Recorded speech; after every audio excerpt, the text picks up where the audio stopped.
Full disclosure, news and commentary number 28, 28, 28, 28, 28. Hey, asshole, you're late. It's fucking Friday. Do I have an excuse? Yes. Do you want to hear them? No. So fuck this. Let's just jump into it. Okay.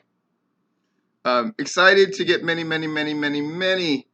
packages in the mail. I'm gonna have to start going through this shit. I'm gonna have to start making fucking more videos so I can fucking open more of this shit up. But I want to start with the package. Oh, you dickhead. Hear that? Yeah. So as soon as I got this package, which was clearly not a t-shirt, I got suspicious. So I checked it out, kind of felt it, and I went. And then for some reason it just occurred to me, this is a fucking glitter bomb. So I opened it, you can see here, very slightly, and guess what I saw? Some motherfucking glitter. Just a little bit. Sorry, I'm doing my fucking laundry. It's goddamn 5 in the morning. So this is a glitter bomb. So whomever you are that sent this, I admire your attempt to fuck me over. I'm gonna open this later with one of those goddamn suits and heavy fucking lead vest and shit. I'm gonna go open this outside later on. I'll try to take fucking footage of it. Nice try, dickheads. I guess that means I'm doing something right if motherfuckers wanna fucking send me a glitter bomb. That's not the package I'm gonna open. I'm gonna unbox this first. Shout out, as dickheads say. See, there's the glitter. Trying to get out of there. Nice fucking try, you dick lick. At least it was what? It's fucking red and green glitter. You fucking... Oh, Christmas.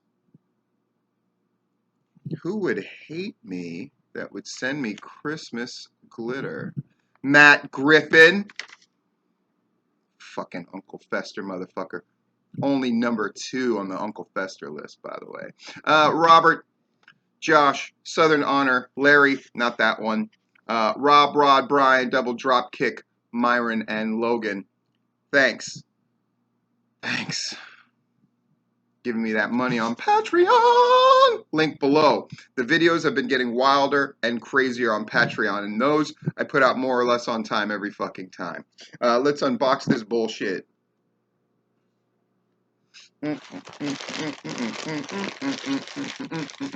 I'm excited.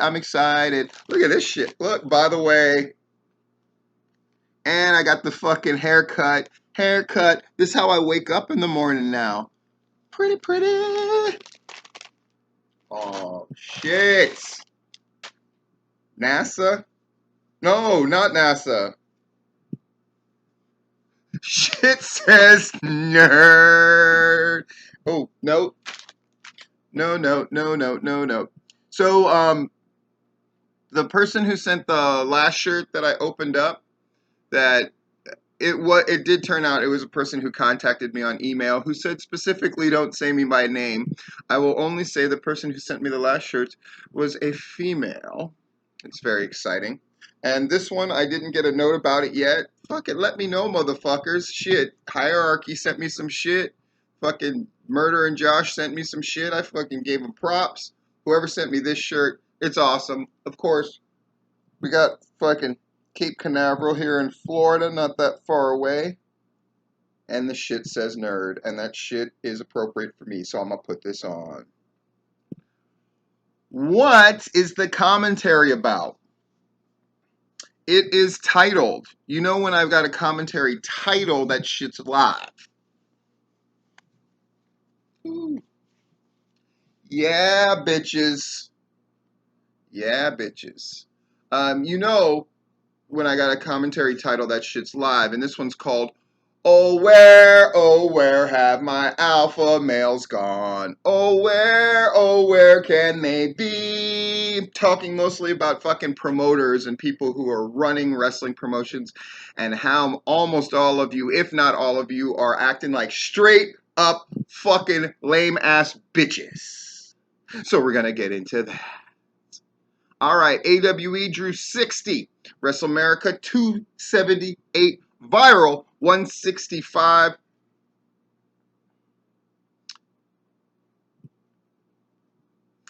Fright Night for Anarchy 160. All right, I'm gonna say this, and people are gonna get fucking mad about it. What is it?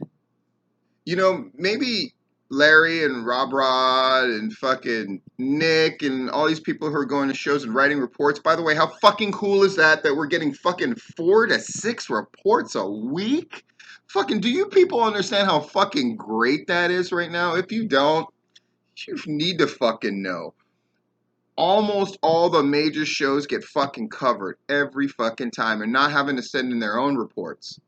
The pro of that is it's a report that you actually want to read instead of just a summary of your show with some spicy words thrown in to try to grab people's attention. I like the reviews much more. I thought Nick did a good job. However, some of these shows seem like they're cursed. What do you mean, Steve? What do you mean? I mean, why is it that when people actually attend your show who are writing a review independent of your promotion, the crowd numbers seem to be down? I don't know. Jeez, pretty amazing, huh? Mm. Let's talk about this canceled shit. Rome, Georgia, the Fan Fest rescheduled. Rant number one. So the show is supposed to be fucking October 19th, tomorrow. Steve, you're late. Ah, fuck. Every time I fucking mention the fact that I'm fucking late putting this thing, I'm gonna fucking hit myself. Um, God damn. That way I am encouraged to get this done by Wednesday next time. So October 19th, it has been rescheduled for next week. No, not next week. Next month. No, not next month. Next year. Next year, 2 seasons away. So you're supposed to be October 19th, but now you're April 25th? What the fuck? That's not a rescheduling. That's not a fuck. What the fuck ever. Who gives a fuck? Right? Sorry, hard to take your shit seriously when you fucking reschedule it for fucking half a year later. Steve, you're exaggerating. October, November, December, January, February, March, April 25th. More than 6 months later. You can only get away with that shit if you're full disclosure. I guess full disclosure was late. Oh, fuck. Big believer in that fucking slapping punishment. Did it when I trained women to fight. Did it when I trained pro wrestlers. But you can't do that shit anymore, I would imagine. Yeah. Okay. Ow, fuck. Paul Adams, the tribute show we did on Georgia wrestling history.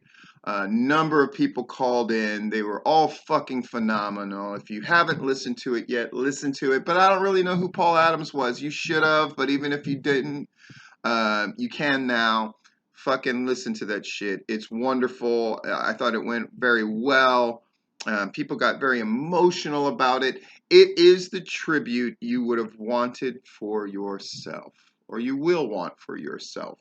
So do us a favor, give it a listen. It's really great.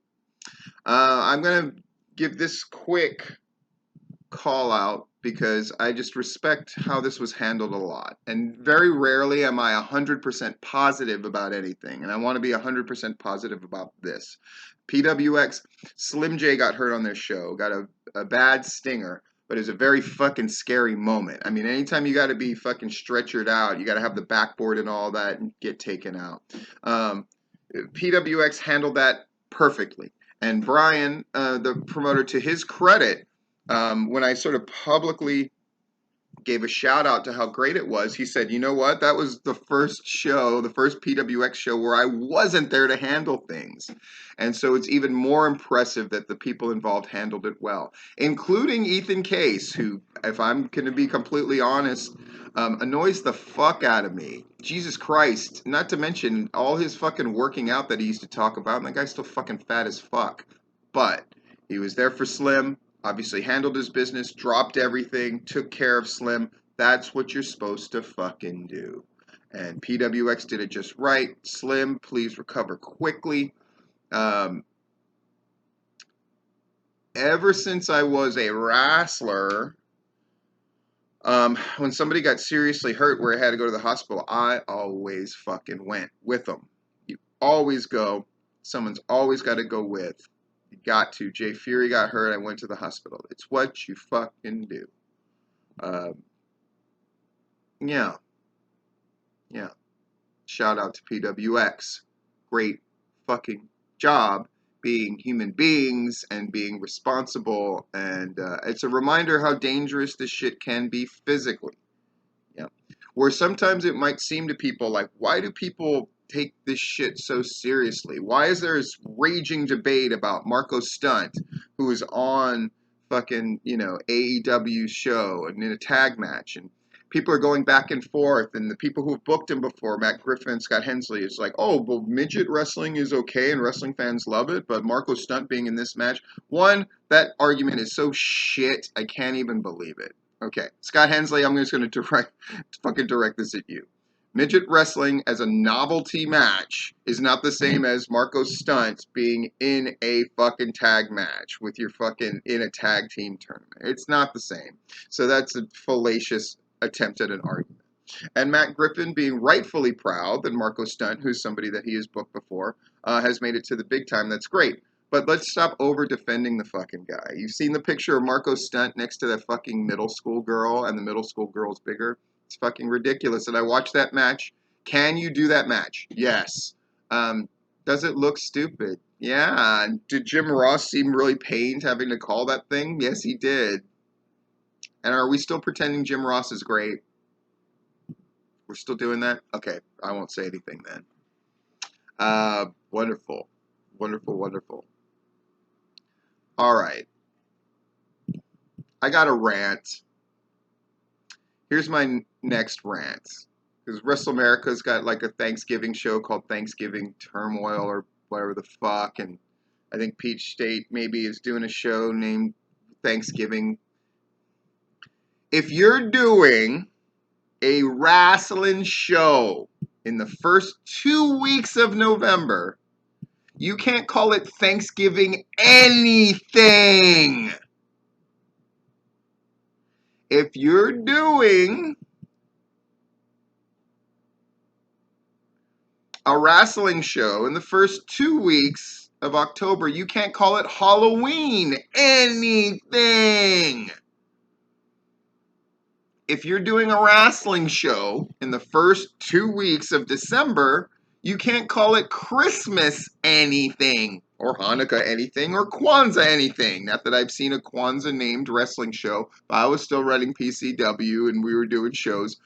We probably would do a Kwanzaa show. It would be fucking amazing.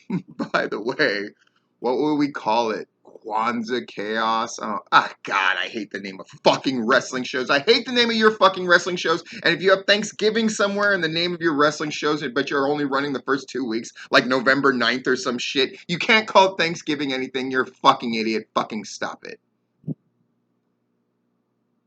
Moving on. So, God's hooks, people. God's hooks.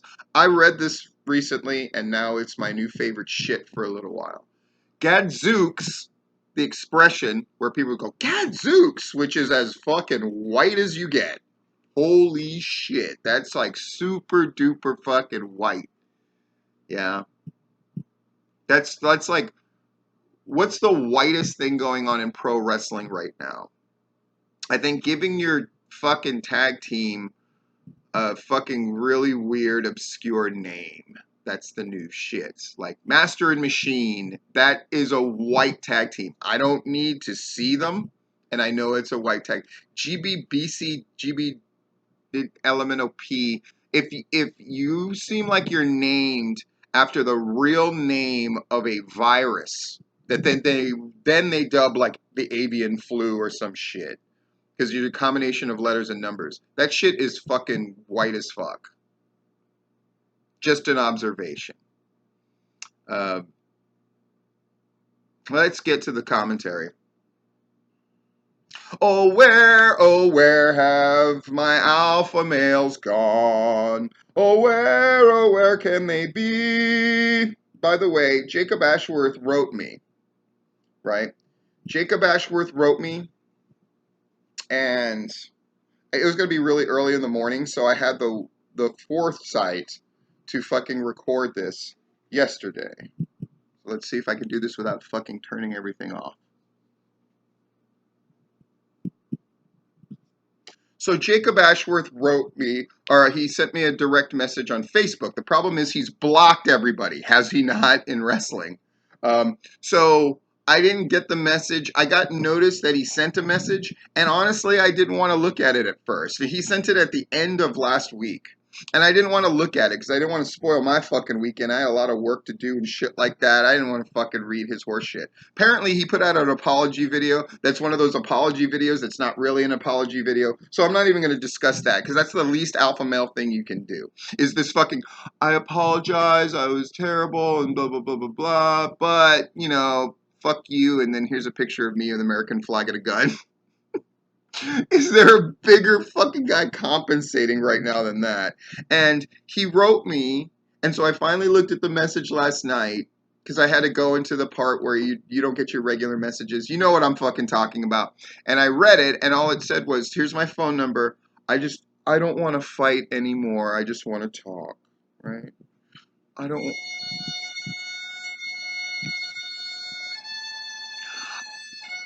just want to talk, Steve. And if I had called him, I'm sure this is what I'd heard. You gotta understand, Steve, it's not easy being Jacob Ashworth, and it's not easy being a straight white male, and it's so tough, Steve. I mean, you understand what I'm saying, but I'm here to apologize, and I hope that we can all be friends and just realize that we're being torn apart by the media. Get the fuck out of here with that shit, right? I mean, right now it's just... and then David Manders, who after being called out, though more or less he got away with the fact that he fucking supported that shit. No matter what the fuck he's trying to say now about, I didn't support Jacob Ashworth, I was horrified by what he did. You know, David Manders, that you fucking said the shit of like, Jacob, you know, we're straight white dudes. You can't say that shit. You can't speak your mind in public. You ought to know that by now. It's so fucking tough for us. Now we're getting pictures of him curled up on a fucking couch like a bitch, and his fucking daughter saying how hard it is, and then begging people to get tickets, and oh, it's just so hard. And you know, behind the scenes, it's just been so tough on David Manders and Southern Fried, and they're losing ticket sales, and it's just so hard in this cancel culture that we're living in. It's just so hard on people who have said and done fucked up shit and gotten away from it. And it just makes me so sad. And it's just so tough right now. Southern Fried may or may not suffer fucking ticket sales. But maybe part of it is because, again, they're doing matches that don't appeal to their fucking fan base. Charles got into this trap as well, where before they were doing fat guys hitting each other with trash cans. By the way, fuck, since I'm already ranting, let's fucking rant, let's fucking commentate, let's fucking go off. Fucking Southern Fried used to use dudes like Ashley Blade Clark. That fucking fat ass, talentless, fucking racist piece of shit.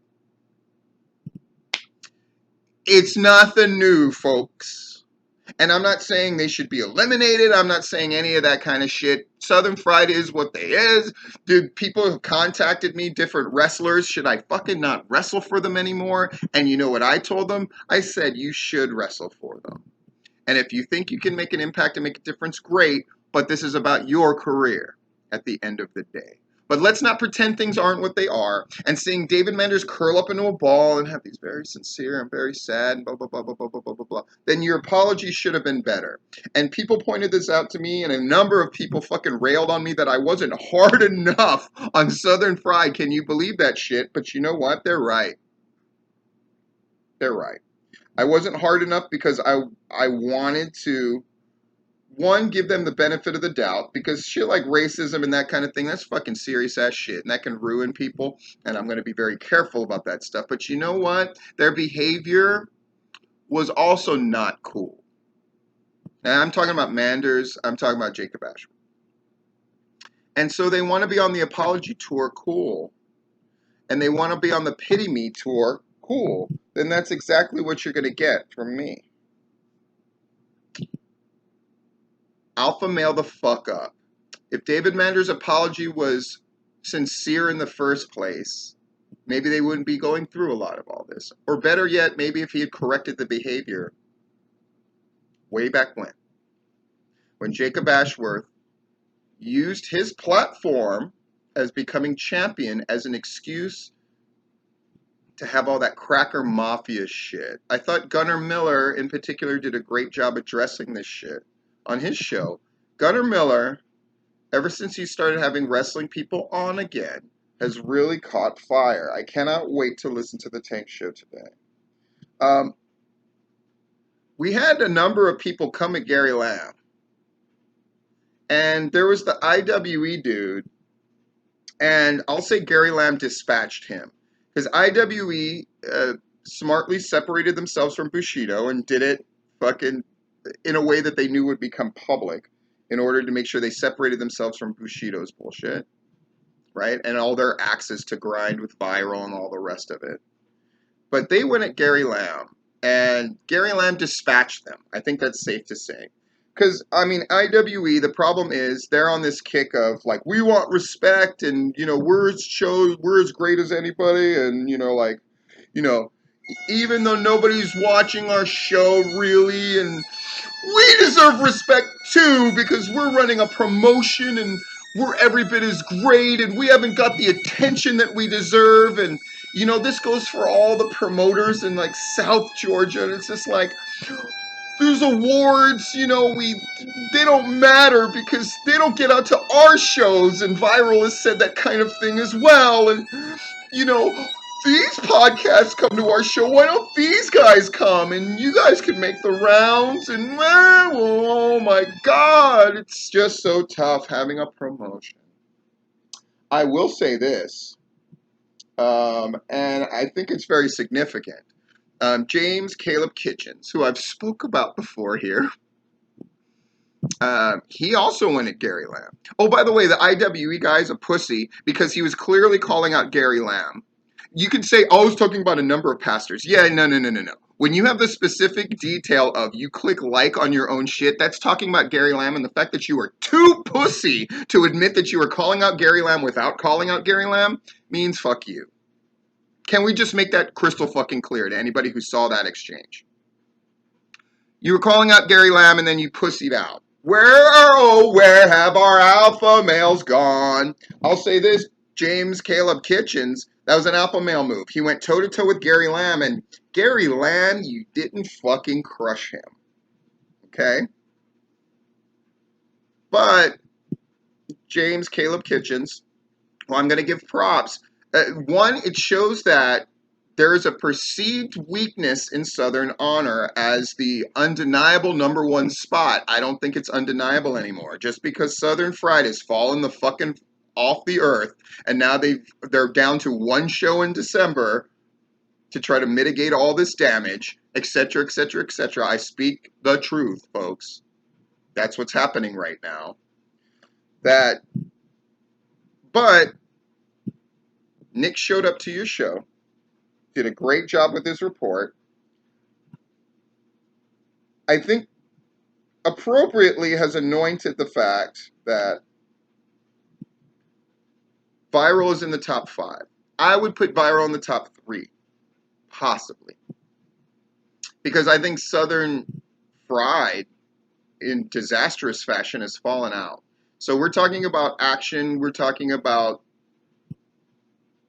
viral. If action's drawing 200, and that's what Southern Fried was drawing, we'll see about this next show.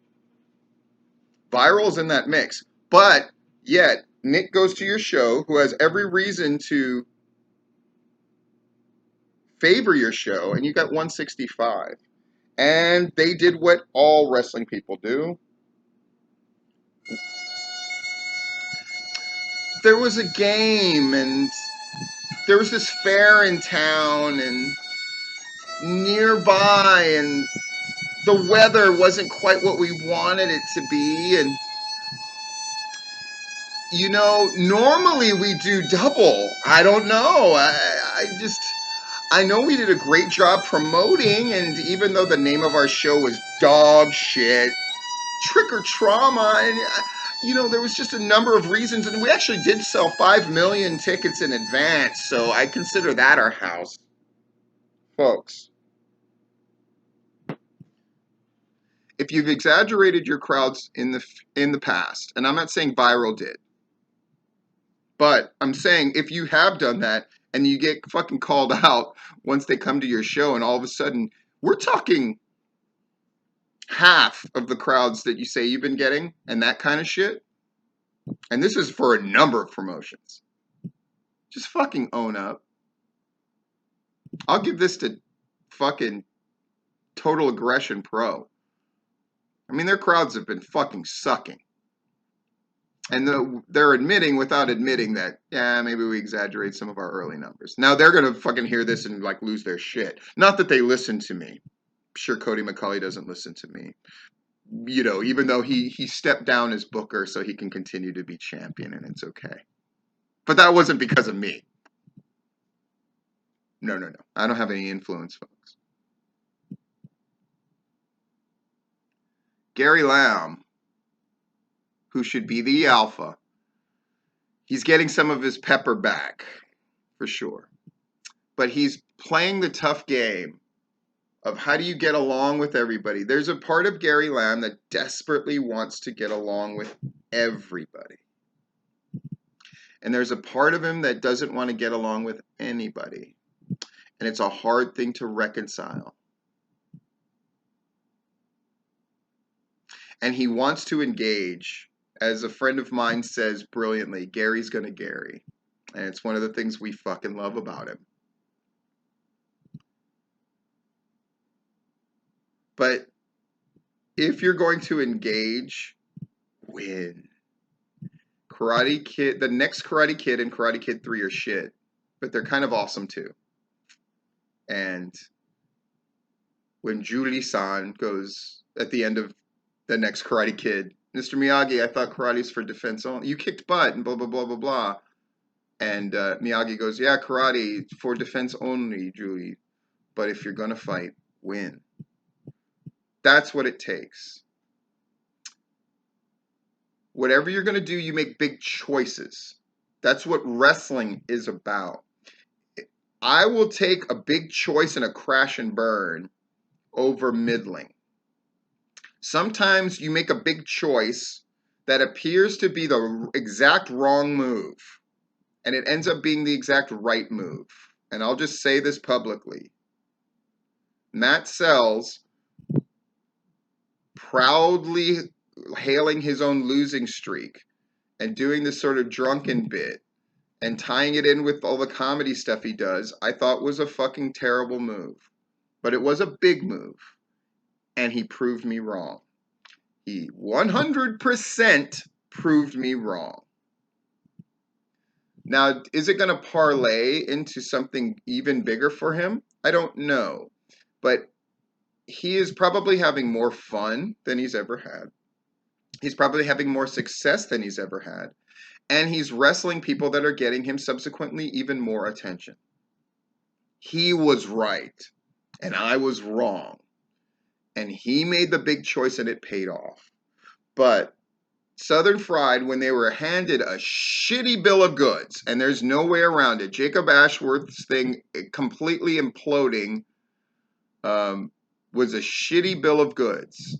And my heart goes out to the people on that show and to Todd. But David Manders and the way that they handled it was mitigating at best. His apology, which a number of people who I respect try to say, oh, I thought it was really good. It was shit. It was the equivalent, as a friend of mine has said, of there are good people on both sides speech. Am I saying Jacob Ashworth needs to be drawn and quartered? No. I think what has happened is appropriate. Do I think Southern Fried would have done themselves more of a favor by stripping him of the title? Yes. But they didn't do it. So here we are. Is all the discussion about what's going to happen with the title and Logan Creed, I deserve to have the title handed to me, and they're making it into an angle? Sure, it works. But let's be honest about this, by the way. The fact that it's Doc Brock doing a lot of the talking on that stuff makes you realize how inadequate Doc Brock is for Logan Creed as a manager. Logan Creed needs a manager like fucking Ron Jeremy needs a penis extension in Viagra. And that's becoming super clear. Because I think when you look at managers around, there's managers that feel like they accentuate you. And then there's managers who need to carry you in some way, shape, or form. And Logan Creed, because he does not need to be carried in any way, shape, or form, he needs somebody who is on his level as a partner. And I think it is painfully clear watching Southern Fried try to do this thing that Doc Brock is not on Logan Creed's level. Am I wrong? But I get they're just trying to cobble together a thing that makes sense, and maybe they'll come up with something awesome. And certainly all eyes are on them as far as like wrestling people in Georgia. Now, are all fans' eyes going to be on them? I don't think so. I think they're finding other things to do. I think we're finding out that there was no secret millions and millions and millions of wrestling fans in hibernation waiting for wrestling to become great again. Folks, if you are waiting for wrestling to become great again, there is no better time. And what we're seeing is crowds for, on the national scene, AEW dropping. SmackDown dropping. Raw, we're talking about 2 millions. There was a time where when it was threatening to dip below 4 during the CM Punk era, people were fucking pushing the panic button. It's half of that now. But all the discussions we're trying to do are how the WWE, but they're making money, and so it's okay. Even though they're going to fucking cancel a bunch of live shows. I mean, I'll just say this. Where, oh, where have the alpha males gone? Segues into where, oh, where is our wrestling boom? Oh, where has it gone? There's more shit to watch than ever. And a number of things have surprised us, including NWA Studio Show, right? Fucking great shit. But they're just cosplaying as an old wrestling show. And the cosplay is fun to look at, and it's fun to admire, and it's fun to get into. But if we're being honest with ourselves, the second studio show that was released feels like, am I going to keep watching this shit? Tell me I'm wrong. And of course, they're rightfully touting, yeah, we got hundreds of thousands of blah, blah, blah, blah, blah. But they don't feel like they're in a position to really capitalize on the momentum of the fact that the studio shows went so well and so many people are looking. They don't feel like they're capitalizing. You know why? Who's the alpha male? And when I say alpha male, let me just say this. It doesn't have to be a man. I'm just using it because it's an easy phrase to say. But who's the dominant person who's going to promote that fact? Jim Cornette's sort of touting it, and then David Marquez is sort of touting it. Have you heard Billy Corgan's voice on this matter? No. How the fuck are they going to survive? Because Jim Cornette, for all intents and purposes, is a mercenary, right? He was with MLW not that long ago. It's whoever's paying the bills, Jim Cornette will fucking show up. But do I believe Jim Cornette loves the NWA and he's going to stick with them through thick and thin over the years? Not for a second. What does being alpha mean? It means you ferociously defend what's yours, that you're ultimately a servant for those that are behind you, and that you got love for what you do. Set those standards to people. Does Gary Lamb ferociously defend anything he perceives to be Southern honor? Yes. Does he clearly admire and respect the people that work with him and work beneath him? Let's just be honest about what it is, right? Like all this lip service that promoters and higher ups give to like everybody is equal on our card and everybody from the person who sells nachos to the wrestlers to the that's great and that's what you're supposed to say, but we know it's not true, right? There's a pecking order and a hierarchy. It's much more like military rank and file system than it is a fucking commune, right? That's the truth. And the person who's at the top needs to lead by example and all that good corporate shit. They need to work, lead from the front as opposed to the back, all that kind of good shit, of course. Gary Lamb qualifies, though if he ever gets into a squabble, by getting into a squabble with James Caleb Kitchens and James Caleb Kitchens going toe-to-toe with him and at time getting over on him, it raises viral up and it drags Southern honor down. That's the thing. When you engage with somebody who you don't consider to be on your level, you better crush them. This is still fucking wrestling, folks. You got to crush them. And he didn't do it. And so, what about viral? Yeah. Clearly, they love what they do. Clearly, they respect the people that they work with.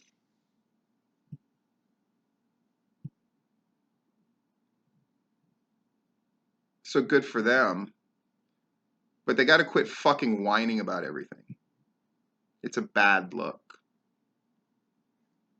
Matt Griffin, clearly loving what he's doing. Clearly respects the people that he works with. Though he does a lot of tell, not show. But that's just a personal choice. Personal thing that I don't like. But they're clearly making moves and doing their thing. Now, are there elements of Matt Griffin using this as a platform to put himself over? Duh. Yeah. But we just have to see how those kind of things shake out. But it's definitely happening. It's definitely should be worrisome if you're an action person. You should look at that and go like, holy fuck. Is this guy going to give himself the title or put himself in the main event again and again and again and again? It's something that Todd used to do a lot. Put himself in fucking major angles and unretire again. And is that what we're going to see again? Southern Fried. Whenever there's perceived trouble, anytime Todd is booked, he puts himself in the mix and he puts himself against somebody really, really big, and then he pulls off a good match with said big person who's bigger than him, and people praise him and it reinforces the behavior. Booker's the most alpha thing that you can do right now, and none of you are doing it. The most alpha thing you can do is to book the show and not use yourself as a stopgap measure to solve problems, because you can't be a great booker if you can't elevate other people to do the thing that you think of for yourself. This has been Full Disclosure.